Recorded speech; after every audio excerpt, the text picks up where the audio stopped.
യെഹെസ്കേൽ പ്രവചനം 37 അധ്യായത്തിൽ പ്രവാചകനെ ദൈവാത്മാവ് ഒരു താഴ്വരയിൽ കൊണ്ടുചെന്ന് നിർത്തുന്നതായി കാണുന്നു. അസ്ഥികൾ നിറഞ്ഞു കിടന്ന ഒരു താഴ്വര, ജീവനില്ലാത്ത ഉണങ്ങി വരണ്ട അസ്ഥികൾ. തൻ്റെ ദൗത്യം ഈ അസ്ഥികളെ നോക്കി പ്രവചിക്കാൻ, അല്ലെ അസ്ഥികളോട് പ്രവചിക്കാനാണ്. ഒരുപക്ഷെ പ്രവാചകന്റെ ഉള്ളിൽ വന്ന ചിന്ത, ജീവനുള്ളതിനോട് പ്രവചിച്ചിട്ട് കേൾക്കുന്നില്ല, പിന്നെങ്ങനെ ഈ ഉണങ്ങിയ അസ്ഥികളോട് പ്രവചിക്കുന്നത്? എന്നാൽ താൻ അത് പ്രവചിക്കാൻ തയ്യാറായി, കൽപ്പിക്കാൻ തയ്യാറായി. നമ്മുടെയൊക്കെ ജീവിതത്തിലേക്ക് നോക്കുമ്പോൾ ഇതുപോലെയുള്ള ചില സാഹചര്യങ്ങൾ നമുക്ക് കാണാൻ കഴിയും. ഉണങ്ങിപ്പോയ, വരണ്ടുപോയ, പ്രതീക്ഷയില്ലാത്ത ചില അവസ്ഥകൾ, ജീവിതത്തിൽ ഒരു പക്ഷേ പ്രാർത്ഥിച്ചുത്തരം കിട്ടാത്ത അവസ്ഥകൾ, നമുക്ക് പോലും വിശ്വസിക്കാൻ കഴിയാത്ത ചില സാഹചര്യങ്ങൾ. എന്നാൽ ദൈവാത്മാവ് ആ പ്രവാചകനെ ഏൽപ്പിച്ച ദൗത്യം ദൈവം നമുക്ക് തരികയാണ്. ഇല്ലാത്തതിനെ നോക്കി, സാധ്യമല്ലെന്ന് ലോകം പറയുന്നതിനെ നോക്കി പ്രവചിക്കാൻ ആരംഭിക്കുക. ദൈവത്തിന് അസാധ്യമായതൊന്നുമില്ലെന്ന് വിശ്വസിച്ച് ഈ ഉണങ്ങിയ അസ്ഥികളോട് പ്രവചിക്കാനായി പ്രവാചകൻ തയ്യാറാകുന്നു. അവിടെ ഒരു ദൈവപ്രവൃത്തി വെളിപ്പെടുന്നതായി നമുക്ക് കാണാൻ കഴിയുന്നുണ്ട്. പ്രവാചകൻ ഈ അസ്ഥികളോട് പ്രവചിച്ചു. അസ്ഥികൾ വന്ന് തമ്മിൽ തമ്മിൽ ചേർന്നു, ത്വക്കും മാംസവും വെച്ചു. അതിന് ജീവൻ ഉണ്ടായി, അതിലേക്കൊരു ശ്വാസം വന്നു, അതൊരു സൈന്യമായി എഴുന്നേറ്റ് നിന്നു.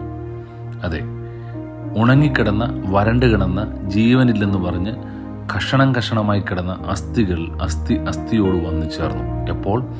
ദൈവാത്മാവ് പ്രവർത്തിച്ചപ്പോൾ, പ്രവാചകൻ പ്രവചിച്ച ശബ്ദം അസ്ഥികളിലേക്ക് ചെന്നപ്പോൾ ദൈവത്തിൻ്റെ ഒരു പ്രവൃത്തി ഉണ്ടാകുക. നമ്മുടെ എല്ലാം ജീവിത സാഹചര്യത്തിലേക്ക് നോക്കിയാൽ ഇതുപോലെയുള്ള ഉണങ്ങിക്കിടക്കുന്ന ചിലതിനെ കാണാൻ കഴിയും. ചുറ്റുമൊന്ന് നോക്കി, തകർന്നുപോയ അസ്ഥിക്കൂമ്പാരമായ കുടുംബങ്ങൾ, ഛിദ്രിച്ചുപോയ കുടുംബങ്ങൾ. മറ്റു ചില മേഖലയിൽ സഭകളിലേക്ക് നോക്ക്, സഭകൾ ഛിദ്രിച്ചു പോയിരിക്കുന്നു, അസ്ഥിക്കൂമ്പാരമായി, ആത്മീയതയ്ക്ക് സ്ഥാനമില്ലാതായി മാറിയിരിക്കുന്നു. അതേസമയം തന്നെ നമ്മുടെ സമൂഹം മയക്കുമരുന്നും മദ്യവും അങ്ങനെയുള്ള ഒത്തിരി പ്രശ്നങ്ങൾ കൊണ്ട് നമ്മുടെ സമൂഹവും തകർന്ന് ഒരു അസ്ഥിക്കൂമ്പാരമായി മാറിയിരിക്കുന്നു. ഇതിനെ നോക്കി പ്രവചിക്കാനാണ് ദൈവം നമ്മെ ഏൽപ്പിക്കുന്നത്. വ്യക്തിപരമായി ചിലരുടെ ആത്മീക ജീവിതവും ഇതുപോലെ അസ്ഥിപഞ്ജരം പോലെ ഇരിക്കുകയാണ്, ഒരസ്ഥികൂട് പോലെ. കാരണം ജീവനില്ല. നമുക്കറിയാം, സാധാരണയായി ആശുപത്രികളിലൊക്കെ ആളുകൾ വെന്റിലേറ്ററിൽ കിടക്കാറുണ്ട്. ജീവനുണ്ടോ എന്ന് ചോദിച്ചാൽ ജീവനുണ്ട്, എഴുന്നേറ്റ് നടക്കാൻ പറഞ്ഞാൽ നടക്കാൻ കഴിയത്തില്ല. ചിലർ ആത്മീക ജീവിതവും ഇതുപോലെയായി മാറിയിരിക്കുകയാണ്. ആത്മീകനാണോ? പേരിൽ ആത്മീകനാണ്, പക്ഷേ ജീവനില്ല. ദൈവാത്മാവിൻ്റെ ഒരു പ്രവൃത്തി നമ്മുടെ എല്ലാം ജീവിതത്തിൽ ഉണ്ടാകുമ്പോൾ ജീവൻ വയ്ക്കാൻ തുടങ്ങും. സാധാരണ പറയാറുണ്ട്, ഈ ചെടികളിലൊക്കെ ജീവരസം വ്യാപിക്കുമ്പോഴാണ് അതിൻ്റെ ഇലകളൊക്കെ കൊഴിഞ്ഞുപോയി പുതിയ ഇലകൾ ഉണ്ടാകുന്നത്. അതെ, അതുപോലെ ദൈവത്തിൻ്റെ വചനം നമ്മുടെ അകത്തേക്ക് കയറുമ്പോൾ നമ്മുടെ ശൂന്യമായിരിക്കുന്ന, അല്ലെങ്കിൽ വരണ്ടുപോയ, ക്ഷീണിച്ചുപോയ ആത്മീക ജീവിതത്തെ ദൈവം ഒന്നുകൂടൊന്ന് ജീവിപ്പിക്കാൻ പോവുകയാണ്.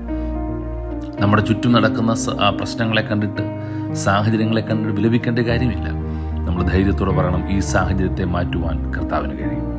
ഇല്ലായ്മകളും പോരായ്മകളും ഉണ്ട്, അതിനെ നോക്കി കൽപ്പിക്കാൻ ആരംഭിക്കുക. എൻ്റെ ദൈവത്താൽ അസാധ്യമായത് ഒന്നുമില്ല. ദൈവത്തിന് കഴിയാത്തത് വല്ലതുമുണ്ടോ? അതെ, സകലതും കർത്താവിന് കഴിയും. എവിടെ? വിശ്വാസം ഉള്ളിൽ ആരംഭിക്കുന്ന ഒരാൾ പ്രവചിക്കുമ്പോൾ, ഒരാൾ കൽപ്പിക്കുമ്പോൾ, കൽപ്പിക്കാൻ ആരംഭിക്കുമ്പോൾ. അതുതന്നെയാണ് അബ്രഹാം മകനോട് പറഞ്ഞത്, മകനെ, യഹോവ കരുതിക്കൊള്ളൂ. ഇന്ന് പകലത്തെ ധൈര്യപ്പെടുത്തുന്ന വാക്കിതാണ്, നിങ്ങൾക്ക് വേണ്ടി കർത്താവ് കരുതും. നിങ്ങളുടെ മുമ്പിൽ കാണുന്നത് ഇല്ലായ്മകളാണ്, മുമ്പിൽ കാണുന്ന അസ്ഥിക്കൂമ്പാരങ്ങളാണ്, പ്രതീക്ഷകളില്ല, ഡോക്ടർമാർ പറഞ്ഞ് ഇനി സാധ്യമല്ല. എന്നാൽ ദൈവത്തിൻ്റെ കരം ഇറങ്ങി വരും, ദൈവം ജീവൻ നൽകും. ദൈവം നിങ്ങളെ ഒന്നുകൂടെ പിടിച്ചെഴുന്നേൽപ്പിക്കും. തളർന്നുപോയി, ക്ഷീണിച്ചുപോയി, ദൈവം നിങ്ങൾക്കൊരു ജീവൻ തരും. കാരണം കർത്താവെ, എൻ്റെ ശരീരത്തിലേക്ക് ദൈവ സാന്നിധ്യം ഒന്ന് വ്യാപരിക്കണം, ദൈവത്തിൻ്റെ വചനം ഒന്ന് വ്യാപരിക്കണം. വചനം നിങ്ങളുടെ ഹൃദയത്തിലേക്ക് ചെന്നാൽ അത് നിങ്ങൾക്ക് ജീവനായി മാറും, അത് നിങ്ങൾക്ക് ബലമായി മാറും. ദൈവവചനമാണ് നമുക്ക് ബലം നൽകേണ്ടത്. പ്രവചിക്കുക എന്ന് പറയുമ്പോൾ ദൈവത്തിൻ്റെ വചനം നമ്മുടെ അകത്തേക്ക് കയറണം, അത് വിശ്വാസമായി പരിണമിക്കണം. അതെ, കർത്താവിന് അസാധ്യമായതൊന്നുമില്ലെന്നും എൻ്റെ യേശു എനിക്ക് വേണ്ടി അത്ഭുതം ചെയ്യുമെന്നും ഉറച്ചു വിശ്വസിക്കാൻ കഴിയുമ്പോൾ ദൈവപ്രവൃത്തി നിങ്ങളുടെ എല്ലാം ജീവിതത്തിൽ ഉണ്ടാകും. അതുകൊണ്ട് തന്നെ ധൈര്യത്തോട് പറയണം, ഈ കർത്താവ് എൻ്റെ കൂടെയുണ്ട്. അതെ, ഉണങ്ങിക്കിടക്കുന്നതിനെ നോക്കി കൽപ്പിക്കാൻ, പ്രവചിക്കാൻ ആരംഭിക്കുന്നു. അവിടെ ദൈവപ്രവൃത്തി വെളിപ്പെടുന്നു. ദൈവം നിങ്ങളെക്കുറിച്ച് ആഗ്രഹിക്കുന്നത് ഒരു സൈന്യമായി നിങ്ങൾ നിൽക്കണമെന്നുള്ളതാണ്. ഏത് മേഖലയിൽ നിങ്ങൾ പരാജയപ്പെട്ടോ അവിടെ ദൈവം നിങ്ങളെ ഉപയോഗിക്കും.